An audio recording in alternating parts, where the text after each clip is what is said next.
Hello everyone, welcome back to day 12 video of Shift Your Mindset in 21 days. So as usual, daily ಹೇಳೋ ತರಾನೇ ಇವತ್ತು ಒಂದು share ಮಾಡಬೇಕು ಅನಿಸ್ತು. ಸೊ ಜನರು ಕೆಲವ್ರಿಗೆ ಬೈತಾ ಇರ್ತಾರೆ, ನಾಯಿ, ಹಂದಿ, ಮತ್ತೆ ಕತ್ತೆ, ಗೂಬೆ ಅಂತ. ಬಟ್ ಅವ್ರಿಗೆ ಗೊತ್ತಿರಲ್ಲ, ಅವ್ರು ಕರಿತಾ ಇರೋದು ಒಂದು ಒಳ್ಳೆ ವರ್ಡ್ ಅಂತ. ನೀವು ತಗೊಳ್ಳೋದ್ರ ಮೇಲೆ ಡಿಪೆಂಡ್ ಆಗಿರುತ್ತೆ. ಇನ್ ಮುಂದೆ ಯಾರಾದ್ರೂ ನಿಮ್ ನಾಯಿ ಅಂದ್ರೆ, ಹೌದು ನನ್ನ ನಾಯಿ ಅಷ್ಟು ನಿಯತ್ತು, ಅದಕ್ಕೆ ನೀನ್ ಇನ್ನೂ ಇದೆಯಾ ಅಂತ ಹೇಳೋದ್ರಲ್ಲಿ ಒಂಥರ ಗ್ರೇಟ್ನೆಸ್ ಅಂತ ಕಾಣಿಸುತ್ತಲ್ವಾ. ಅದೇ ರೀತಿ ಪ್ರತಿಯೊಂದು ಅನಿಮಲ್ಗೂ ಒಂದು ಗ್ರೇಟ್ನೆಸ್ ಅನ್ನೋದಿದೆ. ನೀವು ಅದ್ರ ಬಗ್ಗೆ ಸ್ಟಡಿ ಮಾಡಿದಾಗ ನಿಮ್ಗೆ ಗೊತ್ತಾಗುತ್ತೆ. ಇದನ್ನ ಶೇರ್ ಮಾಡ್ಬೇಕು ಅನ್ಸ್ತು ಇವತ್ತು, ಅದಕ್ಕೆ ಶೇರ್ ಮಾಡ್ತಾ ಇದ್ದೀನಿ. Then let's go to today's topic.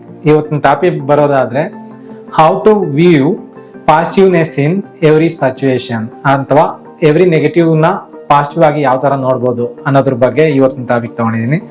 ಈ ಟಾಪಿಕ್ ಹೋಗೋದಾದ್ರೆ ಫಸ್ಟ್ ಬಂದ್ಬಿಟ್ಟು ಏನಂದ್ರೆ, ಕಣ್ಣು. ನಾವು ನೋಡೋ ರೀತಿ ಕರೆಕ್ಟ್ ಆಗಿದ್ರೆ, ಅಂದ್ರೆ ನಾವು ನೋಡೋ ರೀತಿ ಹೇಗೆ ತಗೊಂತೀವೋ ಅದ್ರ ಮೇಲೆ ನೆಗೆಟಿವಿಟಿ ಅನ್ನೋದು ಅಟ್ರಾಕ್ಟ್ ಆಗೋದಕ್ಕೆ ಸ್ಟಾರ್ಟ್ ಆಗುತ್ತೆ. ಫಾರ್ ಎಕ್ಸಾಂಪಲ್ ಈಗ ತಗೊಳ್ಳೋದಾದ್ರೆ, ಮೂಢನಂಬಿಕೆ ಮತ್ತೆ ನಂಬಿಕೆ ಆಪೋಸಿಟ್ ವರ್ಡ್ಸ್ ಅಲ್ವಾ. ಫಾರ್ ಎಕ್ಸಾಂಪಲ್ ಮೂಢನಂಬಿಕೆಗೆ ತಗೊಳ್ಳೋದಾದ್ರೆ ಏನಾಗೋದು, ಒಂದು ಬೆಕ್ಕು ಅಡ್ಡ ಬರುತ್ತೆ. ನೀವೆಲ್ಲೋ ಒಂದು ಒಳ್ಳೆ ಕೆಲಸದಲ್ಲಿ ಅರ್ಜೆಂಟಲ್ಲಿ ಹೋಗ್ತಾ ಇರ್ತೀರಾ, ಒಂದು ಬೆಕ್ಕು ಅಡ್ಡ ಬರುತ್ತೆ. ಸೊ ನೀವು ನೆಗೆಟಿವ್ ಆಗಿ ಥಿಂಕ್ ಮಾಡ್ತೀರಾ, ಏನು ಇವತ್ತು ಕೆಲಸ ಆಗುತ್ತೋ ಇಲ್ವೋ ಅನ್ನೋ ತರ.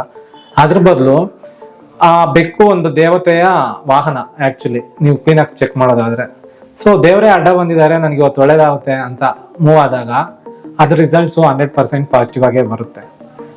ಅದೇ ರೀತಿ ತಗೊಳ್ಳಾದ್ರೆ, ಒಂದು ಹಸ್ಬೆಂಡ್ ತೀರೋಗಿರುವಂತಹ ಹೆಣ್ಣು ಆಪೋಸಿಟ್ ಬರ್ತಾ ಇರ್ತಾರೆ.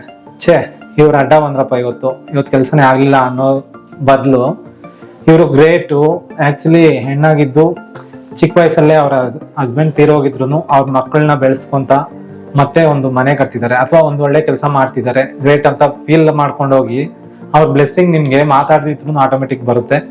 ನಿಮ್ಗೆ ಹೋಗಿದ್ದು ಅನ್ಕೊಂಡಿರೋದಕ್ಕಿಂತ ಚೆನ್ನಾಗಿ ಕೆಲಸಗಳಾಗ್ತವೆ. ಸೊ ಈ ತರ ಪಾಸಿಟಿವ್ ಥಿಂಗ್ಸ್ ನ ಥಿಂಕ್ ಮಾಡ್ತಾ ಇದ್ರೆ ನಿಮ್ಗೆ ಪಾಸಿಟಿವಿಟಿ ಅನ್ನೋದು ಅಟ್ರಾಕ್ಟ್ ಆಗ್ತಾ ಹೋಗುತ್ತೆ. ಮತ್ತೆ ಇನ್ನ ಒಂದು, ಸೊ ಡೌಟ್ ಪಡ್ತಾರೆ. ಡೌಟ್ ಪಡೋದ್ರಲ್ಲಿ ಪಾಸಿಟಿವ್ ಏನು ನೆಗೆಟಿವ್ ಏನು. ಡೌಟ್ ಅಂದ್ರೆ ನಮ್ಮ ಮೇಲೆ ಡೌಟ್ ಪಟ್ಟಿದ್ದಾರೆ ಅಂದ್ರೆ ನಮ್ಗೆ ಅರ್ಥ ಆಗಿದೆ, ನಾನು ಇನ್ನ ಅವ್ರು ನಂಬಲ್ಲ, ಆ ತರ ಈ ತರ ಅಂತೆಲ್ಲ ಹೇಳ್ಕೊಂತ ಇರ್ತಾರೆ. ಅದೇ ನೀವು ಡೌಟ್ ಪಡೋದು ಗುಡ್ ಥಿಂಗ್ ಅಂತ ಥಿಂಕ್ ಮಾಡಿ. ಓಕೆ, ಅವರು ಡೌಟ್ ಪಟ್ಟಿರೋದು ಒಳ್ಳೇದೇ ಆಯ್ತು, ಬಟ್ ಡೌಟ್ ಅಲ್ಲೇ ಅವ್ರು ಇಟ್ಕೊಂಡಿದ್ರೆ ಅದು ತಪ್ಪು. ಅವ್ರು ಡೌಟ್ ಬಂದು ನಿಮ್ಗೆ ಆಸ್ಕ್ ಮಾಡಿದಾಗ, ಅಂದ್ರೆ ಕೇಳಿದಾಗ, ಡೌಟ್ ನ ಕೇಳಿದಾಗ ನೀವು ಅದನ್ನ ಕ್ಲಾರಿಫೈ ಮಾಡ್ತೀರಾ ಅಂದ್ಕೊಳ್ಳಿ, ಅಥವಾ ಅವ್ರಿಗೆ ನಾಲೆಜ್ ಸಿಗುತ್ತೆ ಅದ್ರ ಮೇಲೆ. ಫಸ್ಟ್ ಥಿಂಗು ಎಜುಕೇಶನ್ ಅಂತ ತಗೊಂಡ್ರೆ, ಒಂದು ಸ್ಟೂಡೆಂಟ್ ಡೌಟ್ ಬಂದಾಗ ಹೋಗಿ ಗುರುಗಳು ಕೇಳಿದ್ರೆ ಅವ್ನಿಗೆ ನಾಲೆಜ್ ಸಿಗುತ್ತೆ. ಅದೇ ರೀತಿ ಒಬ್ಬರ ಮೇಲೆ ಡೌಟ್ ಪಟ್ಟಾಗ ಅವ್ರಿಗೆ ಹೋಗಿ ಮಾತಾಡಿಸಿದಾಗ, ಅದ್ರ ಬಗ್ಗೆ ಎಕ್ಸ್ಪ್ಲೇನ್ ಮಾಡಿದಾಗ, ಅವರು ಏನಾದ್ರು ನಿಜ ಹೇಳಿ ಅದು ಒಳ್ಳೆ ರೀತಿಯಲ್ಲೇ ಇದ್ದಾಗ ನಿಮ್ಗೆ ಅವ್ರ ಮೇಲೆ ಬಾಂಡಿಂಗ್ನೆಸ್ ಅನ್ನೋದು ಇಂಪ್ರೂವ್ ಆಗುತ್ತೆ, ನಂಬಿಕೆ ಅನ್ನೋದು ಇಂಪ್ರೂವ್ ಆಗುತ್ತೆ. ಸೊ ಡೌಟ್ ಪಡೋದ್ರಲ್ಲಿ ತಪ್ಪಿಲ್ಲ, ಡೌಟ್ ನ ಕ್ಲಾರಿಫೈ ಮಾಡ್ಕೊಳ್ದೆ ಇಟ್ಕೊಳ್ಳೋದು ತಪ್ಪು ಅಂತ ನಾನು ಹೇಳೋದಕ್ಕೆ ಇಷ್ಟಪಡ್ತೀನಿ. ಮತ್ತೆ ಟ್ರಸ್ಟ್ ಅನ್ನೋ ವಿಷಯಕ್ಕೆ ಬಂದ್ರೆ, ನಂಬಿಕೆ ಯಾವಾಗ ವಿನ್ ಆಗುತ್ತೆ? ನಂಬಿಕೆ ಅನ್ನೋದು ಇಬ್ಬರು ವ್ಯಕ್ತಿಗಳ ನಡುವೆ ಇಬ್ರು ನಂಬೇಕಾಗಿರುತ್ತೆ. ಅಂದ್ರೆ ಇವಾಗ ನಾನು ನಿಮ್ಮನ್ನ ನಂಬ್ತಾ ಇದ್ದೀನಿ ಅಂದ್ರೆ, ನೀವು ನಮ್ಮನ್ನ ನಂಬಿದ್ರೆ ಮಾತ್ರ ಅದು ವಿನ್ ಆಗುತ್ತೆ. ಒಬ್ರು ನಂಬ್ತಾ ಇರ್ತಾರೆ, ಇನ್ನೊಬ್ರು ನಂಬ್ತಾ ಇರಲ್ಲ, ಆವಾಗ ಅದ್ಯಾವುದೇ ಕಾರಣಕ್ಕೂ ನಂಬಿಕೆ ಅನ್ನೋದು ವಿನ್ ಆಗಲ್ಲ. ಇದು ಒಂದು ಎಕ್ಸಾಂಪಲ್ ತಗೋಬಹುದು. ಈಗೋ ವಿಲ್ ಕಿಲ್ ಯು ಅಂದ್ರೆ, ಅಹಂಕಾರ ಅನ್ನೋದು ನಿಮ್ಮನ್ನ ಸಾಯಿಸುತ್ತೆ. ಹೇಗೆ ಇದು ಎಕ್ಸಾಂಪಲ್ ಅಂತ ಹೇಳೋದಾದ್ರೆ, ಫಾರ್ ಎಕ್ಸಾಂಪಲ್ ನಿಮ್ಗೆ ಏನೋ ಒಂದು ಕೆಲಸ ಆಗ್ಬೇಕಾಗಿರುತ್ತೆ, ನಿಮ್ಮ ಫ್ರೆಂಡ್ಸ್ ನ ಕಲಿತೀರಾ. ಫಾರ್ ಎಕ್ಸಾಂಪಲ್ ತಗೊಳ್ಳೋದಾದ್ರೆ, ನೀವು ಒಂದು ಪೊಲೀಸ್ ಸ್ಟೇಷನ್ಗೆ ಹೋಗ್ತೀರಾ, ಅಲ್ಲಿ ಒಬ್ರು ಶ್ಯೂರಿಟಿ ಬರ್ಬೇಕಾಗಿರುತ್ತೆ. ಸೊ ಅದು ನಿಮ್ಗೆ ಎಮರ್ಜೆನ್ಸಿನ ಇಲ್ವಾ ಅಂತ ನಿಮ್ ಫ್ರೆಂಡ್ ಗೊತ್ತಿರಲ್ಲ, ಅವ್ರಿಗೆ ಕಾಲ್ ಮಾಡ್ತೀರಾ, ಇದು ಇವಾಗ ನಾನು ಬಿಸಿ ಇದ್ದೀನಿ, ಇವಾಗ ನನ್ಗೆ ಬರೋದಕ್ಕಾಗಲ್ಲ ಅಂತ ಹೇಳ್ತೀರಾ.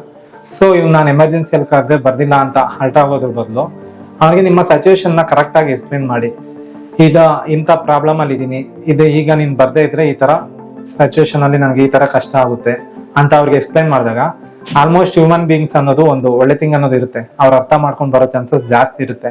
ಈವೊಂದು ಅವ್ರಿಗೆ ಬರೋದಕ್ಕಾಗ್ಲಿಲ್ಲ ಅಂದ್ರೆ ಆದ್ರೂ ಪಾಸಿಟಿವ್ ಆಗಿ ತಗೊಂಡು ಹೋದ್ರೆ ಹೋಯ್ತು, ಅವನ್ ಸಿಚುವೇಶನ್ ಹೇಗಿದೆಯೋ ಅಂತ ಬೇರೆ ಆಪ್ಷನ್ ನ ಹುಡ್ಕೋದ್ರಲ್ಲೂ ನಿಮ್ಗೆ ಆಪ್ಷನ್ ಈಸಿಯಾಗಿ ಸೊಲ್ಯೂಷನ್ ಸಿಗ್ಬಿಡುತ್ತೆ. ಆದ್ರೆ ಅದು ಯಾವಾಗ ನೆಗೆಟಿವ್ ಆಗಿ ತಗೊಂಡು ಅವ್ನು ಬಂದಿಲ್ಲ ಅನ್ನೋದನ್ನ ಫೀಲ್ ಮಾಡ್ಕೊಂಡು ಈಗೋನ ತಗೊಂಡ್ಬಿಡ್ತಿರಲ್ಲ, ಅವಾಗ ಕೆಲ್ಸಗಳಾಗೋದು ಕಡಿಮೆ ಆಗ್ಬಿಡುತ್ತೆ. ಸೊ ಇದು ಒಂದು ಬೆಸ್ಟ್ ಎಕ್ಸಾಂಪಲ್. ಇದೇ ರೀತಿ ತಗೊಳ್ಳೋದಾದ್ರೆ, ಒಳ್ಳೆ ಟೈಮ್ಗೆ ಹೋಗ್ದಿದ್ರು ನಡೆಯುತ್ತೆ. ಅಂದ್ರೆ ಫಾರ್ ಎಕ್ಸಾಂಪಲ್ ಇವಾಗ ರಿಲೇಷನ್ಸ್ ಥಿಂಕ್ ಮಾಡ್ತಾ ಇರ್ತಾರೆ, ಇನ್ವೈಟ್ ಮಾಡಿರ್ತಾರೆ ಏನೋ ಒಂದು ಫಂಕ್ಷನ್ಗೆ, ಗೃಹ ಪ್ರವೇಶಕ್ಕೆ ಅನ್ಕೊಳ್ಳಿ, ಇಲ್ಲ ಏನೋ ಒಂದು ಒಳ್ಳೆ ಮದ್ವೆಗೆ ಅನ್ಕೊಳ್ಳಿ, ಹೋಗ್ದಿದ್ರು ನಡೆಯುತ್ತೆ.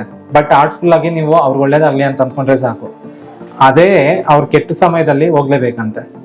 ಆ ಕೆಟ್ಟ ಸಮಯದಲ್ಲಿ ಹೋಗ್ಲಿಲ್ಲ ಅಂದ್ರೆ ನಿಮ್ಮ ತಪ್ಪಾಗ್ಲಿ, ಒಳ್ಳೆ ಸಮಯದಲ್ಲಿ ಹೋಗ್ಲಿಲ್ಲ ಅಂತ ಅವ್ರು ಬೇಜಾರ್ ಮಾಡ್ಕೊಂಡಿದ್ದಾರೆ ಅಂತ ನೀವು ಬೇಜಾರ್ ಮಾಡ್ಕೊಳ್ಳೋ ಅವಶ್ಯಕತೆ ಇಲ್ಲ. ಮತ್ತೆ ಆತರ ಕೆಲವರು ತಂದಿಕೋರು ಇರ್ತಾರೆ, ಅಂದ್ರೆ ಇವನು ನೋಡು ಎಷ್ಟು ಅಹಂಕಾರ, ನೀನ್ ಕರೆದಿದ್ರು ಬಂದಿಲ್ಲ, ಆತರ ಈ ತರ ಅಂತ.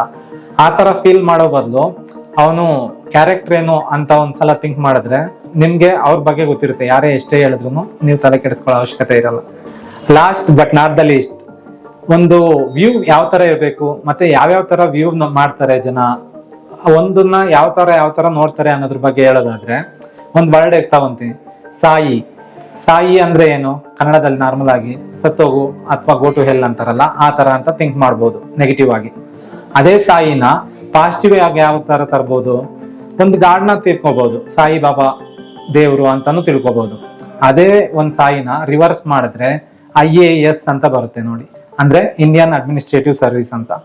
ನಾವ್ ಯಾವ ತರ ಅದನ್ನ ವ್ಯೂ ಮಾಡ್ತೀವಿ, ನಮ್ಮ ಕಣ್ಣಿನ ದೃಷ್ಟಿ ಯಾವ ತರ ಇದೆ ಅನ್ನೋದು ಜಾಸ್ತಿ ಇಂಪಾರ್ಟೆಂಟ್ ರೋಲ್ ಪ್ಲೇ ಮಾಡುತ್ತೆ. ಸೊ ಇಷ್ಟನ್ನ ಇವತ್ತು ಹೇಳ್ತಾ ಇವತ್ತಿನ ಡೇನ ಕ್ಲೋಸ್ ಮಾಡ್ತಾ ಇದೀನಿ. Thank you for watching today's video. Let's meet in tomorrow video. Until then, goodbye. This is empowering coach Girish. We together bring brightness in each and everyone's darkness.